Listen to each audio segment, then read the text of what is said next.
ಅಂತಲ್ಲ, ಬಹಳಷ್ಟು ಜನ ಬದಲಾಯಿಸ್ತಾ ಇದ್ದಾರೆ. ಬದಲಾವಣೆ ಜಗದ ನಿಯಮ. ಹೊಸ ಹೊಸ ಕಾಲಕ್ಕೆ ತಕ್ಕಂತೆ ಅಭ್ಯರ್ಥಿಗಳನ್ನ ಹಾಕಬೇಕಾಗ್ತದೆ. ಇಲ್ಲೂ ಅಷ್ಟೇ ಭಾಳ ಏನಿವತ್ತು ಈ ಕ್ಷೇತ್ರದ ಏನು ಎಂ ಪಿರವರು ಭಾಳ ಮೆರಿತಾ ಇದ್ದಾರಲ್ಲ, ಅವರೇ ಸಾರ್ವಭೌಮ ಅಂತೇಳಿ ಇವತ್ತು ರೋಡಲ್ಲಿ ಎಣ್ಣೆ ಕುಡಿಸ್ಕೊಂಡು, ಪಾರ್ಟಿ ಮಾಡಿಸ್ಕೊಂಡು, ಸೀರೆ ಹಂಚ್ಕೊಂಡು, ಕುಕ್ಕರ್ ಹಂಚ್ಕೊಂಡು ಅವ್ರು ಕೆಲಸ ಮಾಡಿದರೆ ಪ್ರಾಮಾಣಿಕವಾಗಿ ಇಷ್ಟೆಲ್ಲ ಏನು ಬೇಕಾಗಿತ್ತು?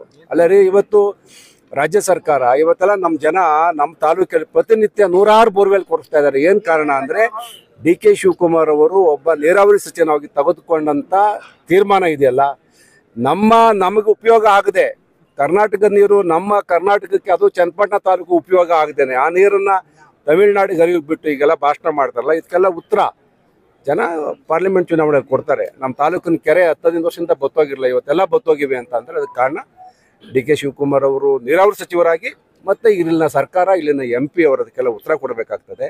ಅವ್ರ ದುಡ್ಡು, ದೌರ್ಜನ್ಯ, ದಬ್ಬಾಳಿಕೆ, ಏನು ತೋಳ್ಬಾಲ ಎಲ್ಲ ಮತವಾಗಿ ಪರಿವರ್ತನೆ ಆಗುತ್ತೆ ನೋಡೋಣ.